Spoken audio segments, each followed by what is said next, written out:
नहमदुहु व नुसल्ली अला रसूलिहिल करीम अम्मा बाद फ़अऊज़ु बिल्लाहि मिनश्शैतानिर्रजीम बिस्मिल्लाहिर्रहमानिर्रहीम वलिकुल्लि उम्मतिन जअलना मनसिकन लियज़्कुरुस्मल्लाह अला मा रज़क़हुम मिन बहीमतिल अन्आम फ़इलाहुकुम इलाहुन वाहिदुन फ़लहु अस्लिमू वबश्शिरिल मुख़बितीन।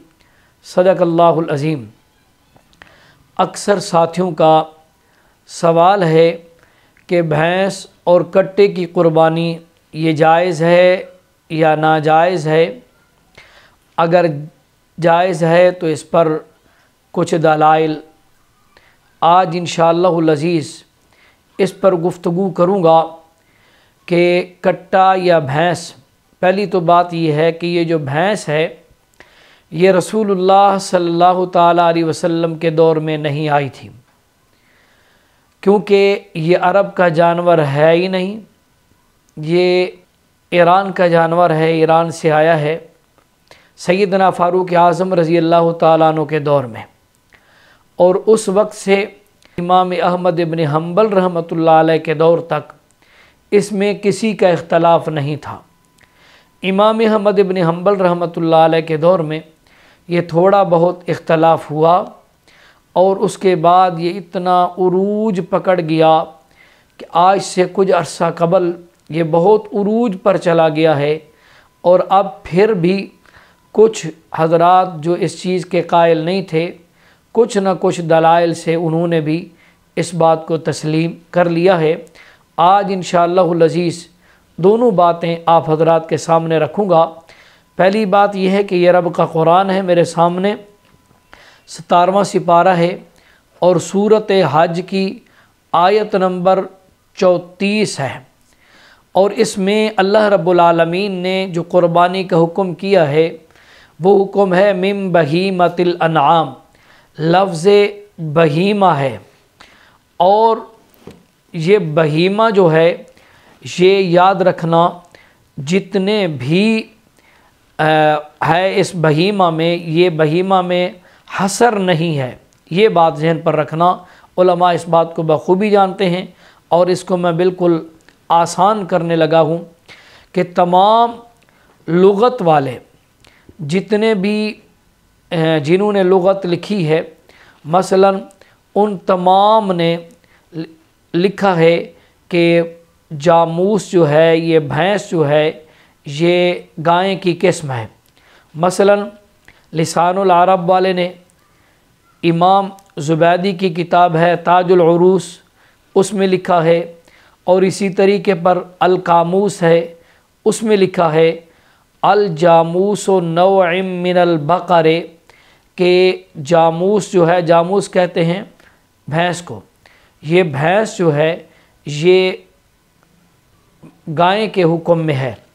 और इसी तरीके पर ये मेरे सामने है मुसन्निफ़ इब्ने अबी शैबा और इसकी हदीस नंबर है 10,848 10,848 है। ये तज़किरा चल रहा था इस ज़कात का, जानवरों की ज़कात का। तो इसमें इन्होंने लिखा है कि अल जामूस बेमंज़िलतिल बक़रा, के भैंस का वही हुक्म है जो गाय का हुक्म है, यानी गाय भैंस के हुक्म में है। और इसी तरीके पर उमर इब्न अब्दुल अज़ीज़ रहमतुल्लाह अलैह से किसी ने पूछा कि हज़रत ये भैंस किस के हुक्म में आएगी, तो उन्होंने फरमाया कि ये गाय के हुक्म में, भैंस गाय के हुक्म में है। तो जिस तरह गाय का हुक्म है इसी तरह भैंस का हुक्म है। जिस तरह गाय क़ुरबानी के अंदर जायज़ है, इसी तरह भैंस भी क़ुरबानी के अंदर जायज़ है। अब जो हज़रात इस पर एतराज़ करते हैं, इंशाअल्लाह उसका जवाब अर्ज़ करने लगा हूँ मुख्तसरन।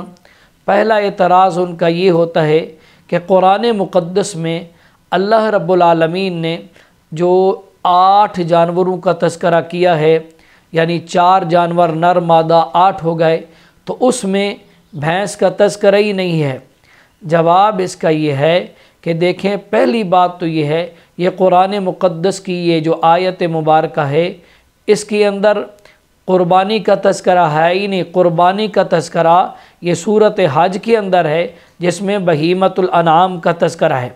اور دوسرا جانور یہ ہے، دوسری چیز یہ ہے کہ جہاں ان جانوروں کا تذکرہ ہے دوسرا، اس میں یہ دمبے کا تذکرہ ہے، بھیڑ کا تذکرہ ہی نہیں ہے۔ پھر یہ حضرات جواب دیتے ہیں کہ بھیڑ دمبے کے حکم میں ہے۔ ہم بھی یہی کہتے ہیں، جس طرح بھیڑ دمبے کے حکم میں ہے اسی طرح بھینس بھی گائے کے حکم کے اندر ہے۔ دوسرا اعتراض یہ کرتے ہیں کہ رسول اللہ صلی اللہ تعالیٰ علیہ وسلم نے بھینس کی قربانی نہیں کی تھی، اس لیے ہم بھی اس کی قربانی نہیں کرتے۔ تو اس کا التزامی جواب، جس طرح کا سوال ہے اسی طرح کا جواب عرض کرنے لگا ہوں، سوال کرنے لگا ہوں، کیا رسول اللہ صلی اللہ تعالیٰ علیہ وسلم نے بھینس کا دودھ پیا تھا؟ کیا رسول اللہ صلی اللہ تعالیٰ علیہ وسلم نے بھینس کا گوشت کھایا تھا؟ پھر یہ جواب یہ دیتے ہیں کہ دیکھیں وہ تو رسول اللہ صلی اللہ تعالیٰ علیہ وسلم کے دور میں تھی ہی نہیں۔ ہم بھی یہی کہتے ہیں کہ جب رسول اللہ صلی اللہ تعالیٰ علیہ وسلم کے دور میں نہیں تھی تو جب صحابہ کرام رضوان اللہ تعالیٰ علیہ مجمعین کے دور میں، سیدنا فاروق اعظم رضی اللہ تعالیٰ عنہ کے دور میں جب یہ بھینس آئی تو اس وقت کسی کا کوئی اختلاف نہیں تھا۔ جس طرح دودھ پینے میں اور جس طرح گوشت کھانے میں اختلاف نہیں ہے، تو اسی طرح اس کی قربانی کرنے میں بھی کوئی اختلاف نہیں۔ جو حکم گائے کا ہے اور وہی حکم بھینس کا ہے، آپ بھینس اور کٹے کی قربانی بالکل بھی کر سکتے ہیں۔ وآخر دعوانا ان الحمد للہ رب العالمین۔